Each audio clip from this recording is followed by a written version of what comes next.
Assalamualaikum warahmatullahi wabarakatuh. Hai guys, selamat datang di Ngota. Ngobrol itu asyik.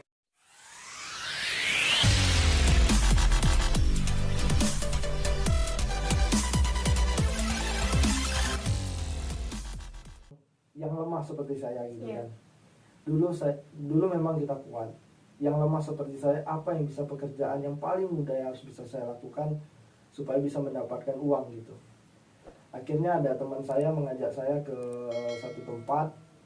Eh, Nah, tempat itu ada teman lagi ya yang saya belum kenal gitu kan. Ada temannya. Dia tuh miara ikan gupi namanya. Oh, Ya, iya, ikan gapi, ikan gupi. Nah, jadi seperti ikan tribuncit itu, tapi mudah beranak dan warna-warni. Oke. Nah, itu yang membuat saya untuk tertarik untuk membudidayakannya itu. Iya, Tapi nggak terpikir untuk membudidayanya skala besar, iya. tapi ingin mencoba. Nah, di saat itu karena penasaran, dikasihlah sama teman saya itu. Oh, ini bawa pulang. Ada beberapa pasang dikasih, sehingga saya taruh di ember di rumah. Mm-mm. Singkat cerita, lupanya di dalam ember aja, di ember bekas kecil itu bisa berkembang biak ikan gapi ini tadi.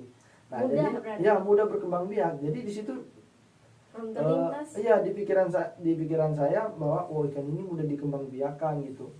Kemudian bagaimana cara memasarkannya itu dipikirkan saya kan, karena ini sebuah pekerjaan yang paling mudah ya, yang nggak menguras tenaga di saat posisi saya sakit berat ya gitu. tadi, di dalam posisi penyembuhan. Nah, pada saat itu saya carilah ember bekas. Iya. Saya cari ember bekas, bekas-bekas kaleng cat, bekas-bekas drum, Iya, drum, drum. drum, bekas pokoknya nggak mengeluarkan biaya yang besar Iya, gitu. Jadi saya cari peralatan yang bekas-bekas supaya ikan itu ada airnya bisa berkembang. Nah, jadi situ. Jadi situ semakin lama semakin banyak, tempatnya juga semakin lama semakin banyak. Akhirnya ikan ini mau dibawa kemana gitu kan? Mm-mm. Ikan ini mau dibawa kemana? Nah, kemudian saya terpikir, oh iya, pakai media sosial. Zaman sekarang kan harus Iya. harus canggih kan media Harus sosial. memanfaatkan itu. Akhirnya saya posting itu melalui Facebook pribadi. Saya posting di grup ikan hias yang ada di Curug gitu kan. Saya posting, ternyata ada yang suka, ada yang minat gitu kan. Minat. Datanglah ke rumah, jadi dia borong. Wih. Nah, dia Langsung borong datang, borong itu. iya. Akhirnya mulailah karena media sosial tadi kan, Iya. mulai tahu lah orang-orang di sekitar atau toko-toko ikan hias mulai tahu bahwa saya ini membudidayakan ikan hias itu, ikan gapi. Akhirnya di sana dari penjualan langsung omset saya bagi dua, satu untuk modal tempat, satu untuk modal Ikan lagi. bibit ikan hias Oke. lagi. Kemudian di sana terus berjalan 1 tahun sampai 2 tahun. Nah, itu saya lakukan. Setelah itu saya baru masuk kuliah. Di mana itu di IAIN Curug. Baru. Nah, gitu Baru dia. melanjutkan kuliah. Ya, di IAIN Curug. Langsung di IAIN Curug sambil berjalan usaha saya di rumah gitu. Sambil kan. menjalankan usaha abang. Betul. Dan itu baru sih beriring 1 semester baru saya melangkah ke organisasi kembali gitu. Oke. Ada nggak kesusahan dalam membudidayakan ikan-ikannya itu atau menjalankan usaha ini? Sebenarnya sih kesusahan itu terletak pada diri kita. Atau ada momen-momen yang membuat abang susah melupakan gitu? Oh ya, gitu. Nah, untuk yang kesusahan tadi ya, Iya. untuk yang kesusahan itu sebenarnya ada pada diri kita. Kalau kita membuat hal ini susah, di pikiran kita susah, maka seluruh yang kita lakukan bakal susah. Iya, berarti Nah, tergantung itu pikiran ya. mindset kita. Jadi Oke. kalau memang kita pengen berjalan, pengen bergerak, gambarkanlah bahwa kegiatan ini, bahwa perjalanan kita ini, bahwa usaha kita ini mudah. Mudah dan Ya. bisa kita jalani. Betul. Jadi kalau gagal itu udah biasa. 1000 gagal, 1 berhasil. Nah, kebanyakan orang gagal putus asa, belum menemukan keberhasilan, maka dia sudah putus asa. Jadi Iya. nggak apa-apa 1000 kali kita gagal, 1 kali berhasil. Nah, mungkin 1 kali berhasil ini banyak pelajaran yang kita ambil gitu. Nah, itulah pelajaran yang saya ambil dari perjalanan dari gapi ini tadi sampai ke adik akuatik. Banyak yang saya coba gitu. Untuk kesulitan yang sudah saya alami perjalanan dari gapi ke adik akuatik. Yang pertama ya kita harus tebal telinga. Artinya orang yang di sekitar kita itu mensepelekan kita itu sudah biasa. Iya, pasti Jadi ada itu orang-orang penyemangat buat saya saya pernah mendengar ya, oh memelihara ikan itu untuk apa? Tidak ada jaminan untuk masa depan. Nah, itu sebagai motivasi buat diri saya ya. Orang-orang di sekitar saya bilang seperti itu jadi motivasi buat saya. Saya bakal tunjukkan bahwa ikan ini bisa membuat saya menjadi orang sukses. Nah guys, Itu mindset untuk kita semua itu. oke, omongan orang-orang Juli itu penting untuk membangun diri kita. Terus bang, ada nggak momen-momen yang lucu atau gimana? Kemudian nah ini momen sedih sebenarnya. Oh, sedih. Pada saat itu kan Iya. ketika saya sudah sakit kan, baru mulai berwirausaha membudidaya ikan ini, saya itu belum punya HP yang canggih gitu. Belum punya HP. Ada HP biasa tapi kameranya nggak terlalu terang gitu Oke, kan. buram Gitu. Bagaimana saya memposting, mempublikkan ikan ini supaya orang lain tahu kan? Karena ikan ini main warna ya, main warna. Jadi kalau kamera kita buram kan, otomatis orang nggak tertarik gitu kan. Iya. Singkat cerita, saya menemukan seseorang ya. Iya, seseorang. Siapa tuh? Seorang wanita ya, teman saya kan, seorang wanita. Jadi itu sangat membantu karir saya di bidang perikanan ini. Oke. Nah, jadi saya pinjam HP-nya gitu kan, saya pinjam untuk alasan seperti ini. Saya pinjam HP, saya minta tolong untuk memvideokan ikan ini. Nah, saya pengen jualan di media sosial. Ini pinjamkan kan? Nah, di sanalah saya merasa bahwa pengorbanan teman saya itu kepada temen atau ini? Pengorbanan teman saya itu ibaratnya apa ya? Sangat besar kepada pengaruh usaha saya gitu. Berjalan 4-5 bulan minjam HP beliau, akhirnya sampai terbeli HP sendiri. Akhirnya saya ucapkan terima kasih buat beliau telah membantu kan mengekspos, kemudian memposting ikan-ikan saya. Saya sangat berterima kasih pada beliau. Dia anak alumni IAIN Curug jurusan TBA. Terima kasih untuk saudari ya. Terima kasih saudari Tin yang telah menemani saya di hampir 2 tahun merintis usaha. Terima kasih. Iya. Nah bang, ada lagi nggak nih ceritanya? Nah, itu cerita lucu sebenarnya sih, kan, tentang sepele HP kan, HP untuk berkembangnya usaha saya. Kemudian juga masalah pakan, karena di sana saya belum ada sumber pemasukan gitu kan, hanya satu pemasukan. Ketika ikan laku, saya bisa beli pakan. Nah, sekarang ikannya besar, sekarang ikannya banyak, membutuhkan pakan yang sangat banyak. Nah, jadi bagaimana cara saya untuk mencari pakan, sedangkan saya pemasukan saya masih kecil, masih proses merintis. Nah, di sanalah saya dengan adik saya mencari cacing sutra. Adik abang itu cewek atau cowok? Hah? Cewek Cowok. Atau cowok? Jadi cowok guys.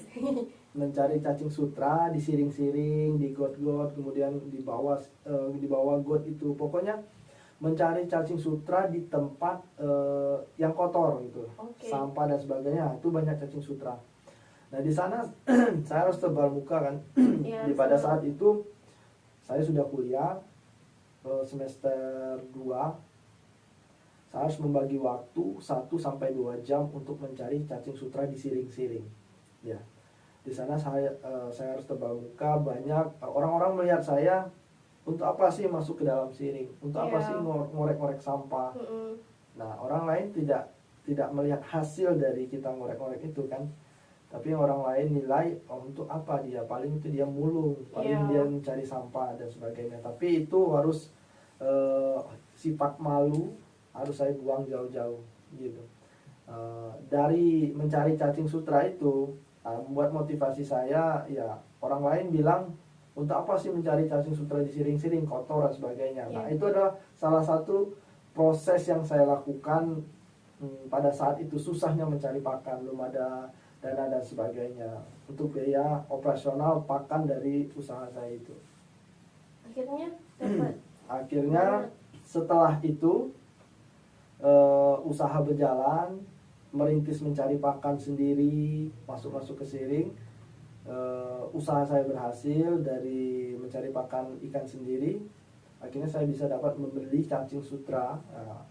sampai seminggu sampai 2-3 kilo cacing sutra, akibat akibat usaha saya maju gitu kan. Alhamdulillah usaha saya maju, budidaya saya semakin dikenal orang gitu kan, bisa dapat mengirim ke seluruh Indonesia gitu, dari Sabang sampai Merauke, Sulawesi, NTB. Saya tidak merasa bangga bahwa ikan rejang lebong Provinsi Bengkulu bisa terbang kemana-mana gitu kan. Bisa dinikmati hasilnya oleh peternak-peternak yang ada di seluruh Indonesia. Itu pencapaian tertinggi saya di budidaya ikan gapi. Nah, kemudian singkat cerita menabung dari omset-omset penjualan ikan, sampailah tercetus pada diri saya, saya harus saya punya ikan nih, tapi saya belum ada tempat. Ya, belum ada tempat untuk penampungan, penjualan galeri gitu. Nah, itu mungkin target saya tahun depan. Akhirnya dari target demi target itu tercapai. Saya punya galeri. Kemudian nggak cukup nih, saya punya galeri tapi saya nggak punya alat-alatnya nih, nggak punya lampu, nggak punya mesin. Akhirnya pencapaian di tahun kedua, saya harus punya peralatan-peralatan. Kemudian disitulah mindset saya untuk ini harus dibisniskan saja ini. Akhirnya sudah tercapai semua? Alhamdulillah di tahun 2021 itu alhamdulillah tercapai. Alhamdulillah, semoga selalu sukses ya Bang. Tapi ingat proses tadi kan, proses dari awal, sejarah dari awal. Artinya yang pertama yang harus kita petik adalah di mana titik kesusahan kita pasti ada jalan. Memang Tuhan memberikan kita kelemahan, titik terberat, kelemahan, kesusahan. Di sana kita membuat diri kita untuk berpikir bagaimana cara kita memposisikan diri kita. Jangan di bawah terus. Gitu. Dan juga kita harus melihat ke bawah. Di bawah kita masih ada orang yang lebih dari kita, ya, yang lebih parah dari kita, yang lebih lemah dari kita. Tapi mereka berusaha untuk mencari makan, berusaha untuk mencari pekerjaan yang layak, yang sesuai dengan porsi mereka masing-masing. Nah, di sana saya berpikir, porsi saya di sini, bagian saya di sini. Tapi saya fokuskan, kalau kita fokuskan maka insya Allah kita akan berhasil. Oke, jadi Abang Ade ini mandirinya bukan cuma dari kuliah, tapi dari kecil itu karena didikan orang tua yang hebat ya Abang ya. Terus dalam berjalannya usaha ini juga tidak luput dari peran-peran orang-orang di belakangnya, kayak teman yang tadi disebut. Terus untuk teman-teman jangan takut gagal, ya kan Bang? Takut gagal dalam menjalankan usaha. Ibaratkan tuh udah nyerah perang padahal belum perang gitu loh. Nah, ada nggak Bang pesan-pesan untuk mahasiswa di IAIN Curup terutama nih? Ya, kalau untuk mahasiswa baru gitu kan, pertama fokuskanlah pada tujuan kalian gitu. Tujuan akademik. Kalian, ya. Kalau kalian pengen benar-benar fokus kuliah, masih dibiayai oleh orang tua, maka fokuslah untuk kuliah. Beneran kuliah. Kalau memang kalian tidak mampu, ya maka carilah solusinya dengan beasiswa. Kemudian kalau memang beasiswa tidak dapat, otak kita tidak mampu, maka sambil kuliah sambil bekerja. Ya. Tapi ingat, kerja jangan sampai menyakiti diri sendiri. Nah, betul.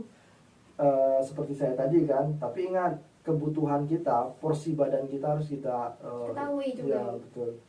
Kemudian untuk mahasiswa yang dalam aktif mengikuti organisasi, dan carilah organisasi yang benar-benar satu jalan dengan hobi kalian, satu jalan dengan apa yang ingin kalian tujukan gitu. Contoh seperti ini, basic kalian di musik, ya maka masuklah organisasi yang di musik gitu, sesuai dengan kemampuan gitu, supaya kedepannya kedepannya memang organisasi itu berguna buat diri Anda maupun orang lain, karena balance, seimbang, sesuai dengan keinginan diri kita. Kemudian juga mahasiswa kalau bisa yang sambil bekerja, yang sambil kuliah, kemudian akademik. Kalau ada yang seperti itu, saya ucapkan A+ gitu ya, saya berikan nilai A+. Ya, karena nggak gampang menjalankan 3 kegiatan itu dalam satu hari. Dalam waktu bersamaan saya A+. Insya Allah kalau kita menemukan orang seperti itu, dia akan terbiasa di lapangan, dia akan terbiasa di ruangan, dia akan terbiasa tertekan, dia akan terbiasa hidup susah, ya. Dia akan terbiasa berpikir, baik itu berpikir ke belakang maupun berpikir ke depan. Dia orang hebat yang mampu merencanakan untuk esok hari. Dia adalah salah satu tipe orang yang insya Allah bakal menjadi orang hebat dan sukses. Amin. Oke. Itu pesan untuk mahasiswa. Nah, abang ada nggak pesan untuk orang tua kah atau teman abang yang tadi abang sebutin? Makasih atau gimana? Mungkin video ini bakal saya bagikan ke keluarga saya ya. Iya. Harus dong. Bagaimana orang tua saya mendidik saya, bagaimana orang tua saya bersusah payah untuk mensekolahkan kami, ya, mensekolahkan kami sampai detik hari ini. Orang tua saya memberikan perhatian untuk diri kami untuk tetaplah sekolah, nak.